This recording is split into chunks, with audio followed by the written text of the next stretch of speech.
स्वागत है और हम पढ़ने जा रहे हैं 12th क्लास की हिस्ट्री का चैप्टर नंबर 1 ईंटें, मनके तथा अस्थियां यानी कि हड़प्पा सभ्यता।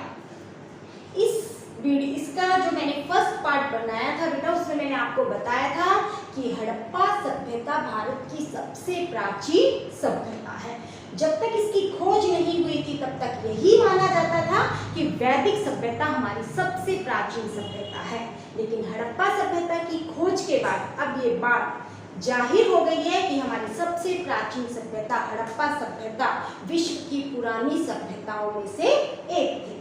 और हमने इसके नामकरण और इसका काल निर्धारण और वहाँ पर लोग खेती करते थे, कौन कौन सी टेक्नोलॉजी यूज़ करते थे, मोहनजोदड़ो की विशेषता में हमने पढ़ा था कि जो भी घर बनाए जाते थे, जो भी बस्तियाँ थी वो प्लान करके बनाई गई थी, नालों का निर्माण था, घर जो प्लान करके बनाते थे बीच में एक आंगन होता था, चारों ओर कमरे होते थे, हर घर में ईंटों के फर्श से बना एक स्नान घर भी होता था। साथ ही साथ हमने पढ़ा था कि दुर्ग में हमें जो विशाल स्नानागार मिला है। साथ ही साथ हमने सामाजिक आर्थिक भिन्नताओं को जानने के तरीकों के बारे में जाना, जिनमें हमने शवाधान और विलासिता की वस्तुओं की खोज के बारे में जाना था। आज हम जो पढ़ने जा रहे हैं बेटा, वो है हमारा 5वां टॉपिक, जिसका नाम है शिल्प उत्पादन। हड़प्पा के लोग पशु पालते थे, खेती करते थे, साथ ही साथ शिल्प उत्पादन भी करते थे। अब शिल्प उत्पादन में क्या आता था बेटा? शिल्प उत्पादन में आता था मनके बनाना, बाट बनाना, मोहरे बनाना, धातु की चीजें बनाना, शंख, फ्यांस या फिर पक्की मिट्टी से कोई चीजें बनाना। अब बात करते हैं हम मनके की, कि स्त्री या पुरुष दोनों ही आभूषण पहनते थे और आभूषण में मनकों का प्रयोग किया जाता था। और मनके बनाने में अलग अलग सामग्री यूज की जाती थी, जैसे कि पत्थर कार्निलियन, जैस्पर, स्फटिक्स, इन पत्थरों का यूज हम मनके बनाने के लिए करते थे हड़प्पा के लोग। धातु में सोना, तांबा, कांसा, इनका प्रयोग किया जाता था। इसके अलावा शंख, पक्की मिट्टी, फ्यांस, इनसे भी मनके बनाए जाते थे। और जो मनकों का आकार होता था वो भी अलग अलग होता था। कुछ मनके गोल होते थे, कुछ ढोलाकार होते थे, कुछ चक्राकार होते थे और कुछ बेलनाकार होते थे। और जैसे मनके अलग अलग चीज़ों से बनाए जाते थे, वैसे ही उनके बनाने की जो तकनीक थी वो भी अलग अलग थी। और जब मनके बनाए जाते थे फिर उसमें घिसाई करना, पॉलिश करना, ये सारे कार्य भी किए जाते थे। चनुद्रो, लोथल, धोलावीरा, यहाँ से बेटा हमें मनकों में छेद करने का औजार भी मिला है। अब अगर हम कहते हैं कि चनुद्रो, लोथल, धोलावीरा, यहाँ पर ये शिल्प कार्य होता था, तो हम शिल्प क्षेत्रों की पहचान कैसे कर सकते हैं? हम कैसे जाने कि ये शिल्प उत्पादन केंद्र थे? तो इसका सबसे अच्छा तरीका होता है वहाँ पर पाया जाने वाला कूड़ा करकट, अपूर्ण वस्तुएं, फेंक दिया गया सामान, औजार, जहाँ से भी हमें ये चीज़ें मिली, हमें पता चल गया कि ये हड़प्पा का शिल्प उत्पादन केंद्र था। चलते हैं अपने अगले टॉपिक की तरफ, जो है माल प्राप्त करने के तरीके।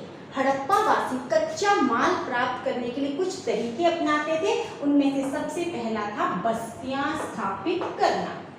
अब जहां उन्हें कच्चा माल मिलता था वो लोग वहां पर ही रहना शुरू कर दिया करते थे, जैसे कि नागेश्वर और बालाकोट, ये दोनों जगह ही बेटा समुद्र के किनारे थे और जहाँ से शंख आसानी से मिल जाता था, इसीलिए नागेश्वर और बालाकोट में उन्होंने अपनी बस्तियां स्थापित कर ली, वहीं पर ही रहना शुरू कर दिया ताकि उन्हें वहाँ से कच्चा माल मिल सके।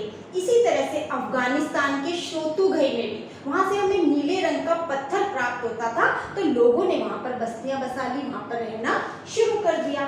दूसरा तरीका था अभियान भेजना, टू सेंड एक्सपीडिशंस। अब मान लीजिए कोई भी कच्चा माल हमें दूर मिल रहा है, उदाहरण के लिए राजस्थान के खेतड़ी अंचल से हमें तांबा मिलता था, दक्षिण भारत से हमें सोना मिलता था, तो क्या करते थे हड़प्पा के लोग? अभियान भेज दिया करते थे, कुछ लोगों को वहाँ पर भेज दिया करते थे और जो लोग वहाँ पर जाते थे वहाँ के स्थानीय लोगों से एक संबंध बनाए रखते थे और उनसे समय समय पर कच्चा माल लेकर आ जाते थे। तीसरा है सुदूर क्षेत्रों से संपर्क। अब हड़प्पा वासी व्यापार भी करते थे, हमें इसके बहुत सारे प्रमाण मिले हैं। जो हम जिनसे व्यापार करते थे उनमें पहला जो क्षेत्र मिला है वो है ओमान।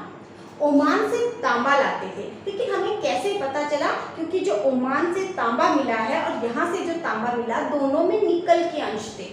जो हड़प्पाई पुरा वस्तु है जो तांबे की बनी थी उसमें भी निकल का अंश था, तो इससे ये अनुमान लगाया गया कि शायद तांबा ओमान से लाया जाता होगा। इसके अलावा ओमान से एक हड़प्पाई मर्तबान भी मिला है जिस पर काली मिट्टी की एक मोटी परत चढ़ी हुई थी, शायद लीकेज को रोकने के लिए। अगर ये हड़प्पाई मर्तबान हमें ओमान से मिला तो इट मीन्स दोनों के बीच में व्यापार होता होगा, दोनों के बीच में व्यापारिक संबंध थे। इसके अलावा मेसोपोटामिया की सभ्यता के बारे में हमने 11वीं क्लास में भी पढ़ा था बेटा, जो इराक में स्थित थी। और जो मेसोपोटामिया का ग्रंथ है उसमें मगान, शायद ये वो ओमान को कहते थे, क्योंकि वहां पर उन्होंने जिक्र किया है कि मगान से तांबा लाया जाता था, तो इसीलिए पता चलता है कि मेसोपोटामिया का भी हड़प्पा से व्यापार चलता होगा। इसके अलावा उनके ग्रंथ में मेलुहा का भी जिक्र किया गया है, तो पुरातत्वविदों को ऐसा लगता है कि शायद मेलुहा हड़प्पा के लिए ही प्रयोग किया जाता था। इसके अलावा मेसोपोटामिया के ग्रंथों में लिखा भी गया है कि मेलुहा को नाविकों का देश कहा गया था, और हड़प्पाई जो मोहरें मिली हैं उन पर भी जहाजों और नावों के चित्र बने हुए हैं, तो इससे हम अनुमान लगा सकते हैं कि हड़प्पा के लोग दूसरे देशों के साथ भी व्यापार करते थे। अब अपने नेक्स्ट टॉपिक पे आते हैं बेटा, जिसका नाम है मोहरे, लिपि और बाढ़। अब हड़प्पाई मोहरे जो कि शैल खड़ी नामक पत्थर से बनाई जाती थी और उस पर कुछ जानवरों के भी चित्र हैं और एक ऐसी लिपि के भी चिन्ह है जिसे हम पढ़ नहीं पाए हैं। शायद लंबी दूरी के व्यापार को सुविधाजनक बनाने के लिए मोहरों का प्रयोग किया जाता होगा और साथ ही साथ मुद्रांकन का भी। मान लीजिए कि अगर हमें कोई वस्तु किसी बैग में डालकर लेकर कहीं दूर लेकर उसको जाना है, तो वो लोग क्या करते थे, जब उस बैग में सामान को भर दिया जाता था तो उसके मुंह को रस्सी से बांध दिया करते थे और फिर उस रस्सी के मुंह पर कच्ची मिट्टी लगाकर उस पर मोहरों की छाप लगा दिया करते थे, जिससे ये पता चल जाता था कि रास्ते में इस वस्तु के साथ कोई भी छेड़खानी नहीं हुई है और वस्तु बिल्कुल सुरक्षित अपनी जगह पर पहुंच गई है। अब बात करते हैं इसकी लिपि की बेटा, हड़प्पाई लिपि। हड़प्पाई लिपि की विशेषता बहुत ही इंपॉर्टेंट क्वेश्चन है, बोर्ड में कई बार आ चुका है।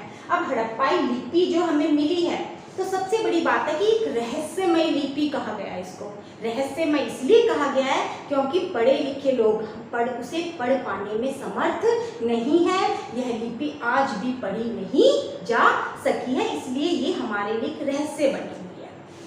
ठीक है, और सबसे बड़ी बात है कि जो ये लिपि थी इसमें चिन्हों का प्रयोग किया गया था और चिन्हों की संख्या भी 375 से 400 के बीच में है और जो हमें सबसे लंबा अभिलेख मिला उसमें 26 चिन्ह है। तो इसका मतलब हुआ कि हमें हड़प्पा से जो भी अभिलेख मिल रहे हैं उसमें बहुत कम चिन्ह है, बहुत कम लिखा गया है, इसलिए भी शायद हम हड़प्पा के बारे में नहीं जान पा रहे हैं। जबकि हमने पढ़ा था कि जो मेसोपोटामिया थी वहाँ पर कीलाकार लिपि का प्रयोग होता था। ठीक है, हमें बहुत सारी खुदाई में मिट्टी की पट्टिकाएं मिली थी जिनको हम पढ़ पाए थे, लेकिन हड़प्पा की लिपि को हम पढ़ नहीं पाए। और इसकी सबसे बड़ी विशेषता ये थी कि हमें पुरातत्वविदों ने ये पता लगाया कि यह दाएं से बाएं ओर लिखी जाती थी। यह अनुमान लगाया जाता है कि दाएं से बाएं यानी कि राइट टू लेफ्ट लिखी जाती थी, जैसे कि हम लोग उर्दू को लिखा करते हैं।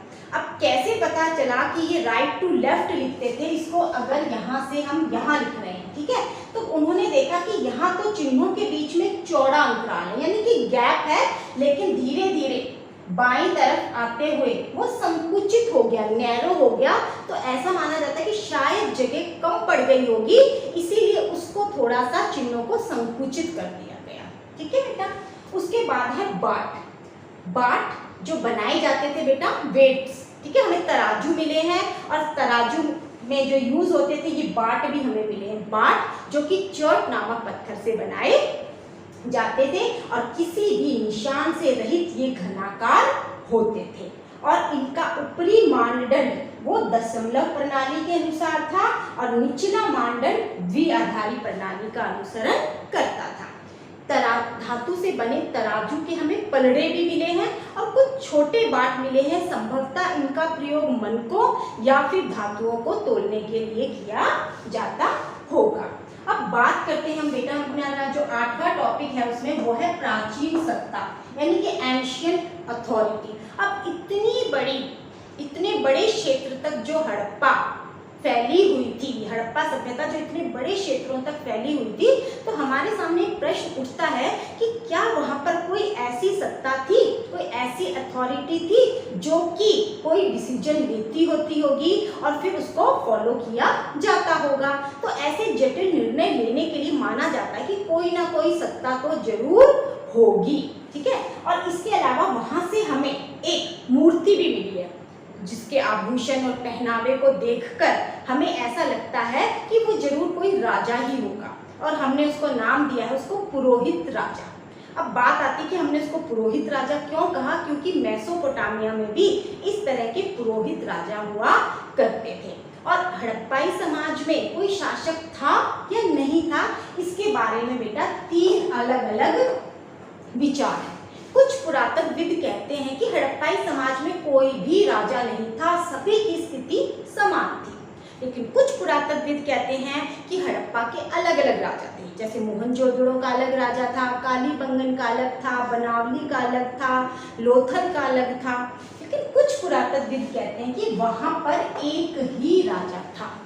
तो ये जो 3 अलग अलग विचार दिए गए कि कोई भी राजा नहीं था, बहुत सारे राजा थे या फिर एक ही राजा था, तो इनमें से हमें कौन सा मत सही लगता है?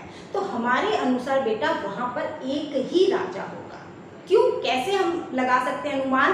क्योंकि जो भी हमें बस्तियां मिली वो पूर्व नियोजित थी, ईंटों का भी एक निश्चित अनुपात मिला है, ठीक है, ईंटें भी एक निश्चित अनुपात में बनाई गई थी। तो ऐसा लगता है कि ऐसे जटिल निर्णय जरूर किसी एक व्यक्ति के द्वारा लिए जाते होंगे, ठीक है बेटा। उसके बाद हम पढ़ते हैं इस सभ्यता का अंत कैसे हुआ। देखो 1800 ईसा पूर्व में चोलिस्तान के कई जो हड़प्पाई क्षेत्र थे वहां से चले जाने का लोगों के चले जाने का हमें उदाहरण देखने को मिलता है। फिर इसके अलावा कुछ बदलाव भी नजर आते जा रहे थे, जैसे मनके जो बनाए जा रहे थे अब उनमें कमी आती जा रही थी। आवास जो घर बनाए जाते थे उनमें जो जिस तरीके से बनाए जा रहे थे प्लान करके, अब धीरे धीरे उनमें भी कमी आती जा रही थी। व्यापार, लेखन, लंबी दूरी का जो व्यापार था, इन सब में कमी आ रही थी। तो ये कहीं ना कहीं हमें संकेत दे रहे थे कि अब हड़प्पा सभ्यता अपने पतन की ओर बढ़ रही थी। अब हड़प्पा सभ्यता के पतन के क्या कारण थे, ये भी बहुत इंपॉर्टेंट क्वेश्चन है बेटा, ठीक है। बोर्ड में कई बार आ चुका है कि हड़प्पा सभ्यता के पतन के क्या कारण थे। अब हड़प्पा सभ्यता के पतन का कोई एक कारण तो हो नहीं सकता, इसके बहुत सारे कारण बताए जाते हैं, जैसे जलवायु परिवर्तन, बाढ़ आना, नदियों का सूख जाना या फिर रास्ता बदल लेना, पेड़ों की कटाई, अकाल, विदेशी आक्रमणकारी। तो ऐसा माना जाता है इस हड़प्पा सभ्यता के विनाश के लिए कोई एक कारण उत्तरदायी नहीं रहा होगा, ये बहुत सारे कारण होंगे जिसकी वजह से इस सभ्यता का अंत हो गया।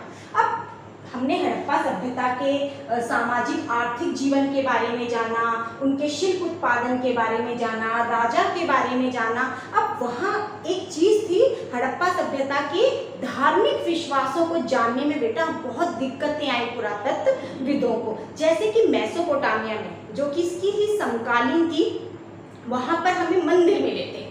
हमने पढ़ा था कि जो मंदिर होते थे वो उनकी जो बाहरी दीवार होती थी, जो आउटर वॉल होती थी, वो कुछ कुछ गैप के बाद या तो अंदर की तरफ मुड़ी होती थी या फिर बाहर की तरफ मुड़ी होती थी। इसके अलावा खुदाई में वहाँ से हमें मछलियों की हड्डियाँ भी मिली हैं, क्योंकि हमें पता था कि वहाँ के जो लोग थे अपने देवी देवताओं को जो फिश थी, मछली थी, वो चढ़ाते थे, इसलिए इनकी हड्डियाँ मिली।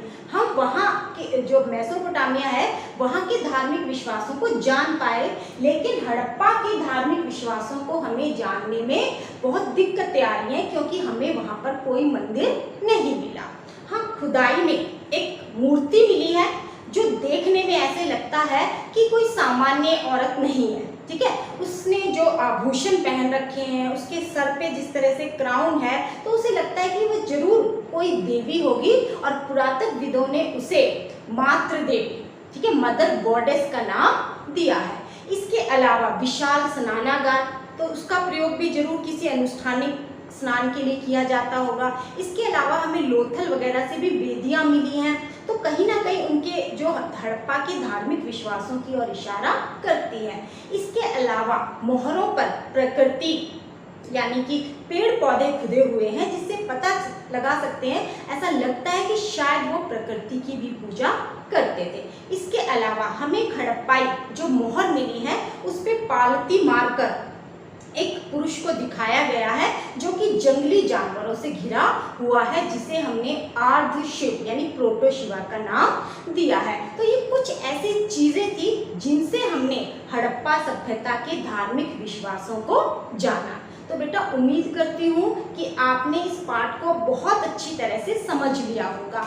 आप अपनी एनसीईआरटी बुक खोलिए, बुक में जो हेडिंग दी होती है आरंभ, वहां से पढ़ना शुरू करो कि पहली हेडिंग आरंभ है, इसमें क्या बताया गया है। सेकंड है कि वो कृषि टेक्नोलॉजी है, उनकी एग्रीकल्चर करते थे, तो क्या टेक्नोलॉजी यूज कर रहे हैं। अगर आप टॉपिक वाइज इस तरीके से पढ़ते रहेंगे तो आपको पाठ को समझने में बिल्कुल भी दिक्कत नहीं आएगी। तो उम्मीद करती हूँ बेटा आपने इस पाठ को बहुत अच्छी तरह से समझा होगा। लेकिन सबसे जरूरी बात बेटा, अगर आपको ये वीडियो पसंद आई है तो उसको लाइक करें, कमेंट करें, और अगर आपने अभी तक हमारे चैनल को सब्सक्राइब नहीं किया है तो तुरंत सब्सक्राइब करें। Thank you.